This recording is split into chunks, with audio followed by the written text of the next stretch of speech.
Well, one name not on the ballot is Danny Ford, and he's suing the South Carolina Republican Party and the State Election Commission to change that. He claims he is being wrongly kept off the ballot for the special primary for the late Senator Graham's seat on Capitol Hill.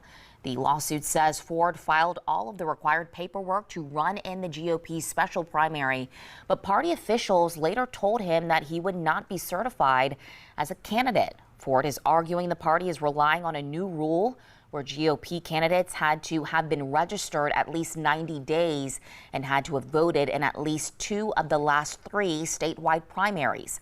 The lawsuit asked the court for an emergency temporary restraining order and a way to prevent the Republican Party from excluding him.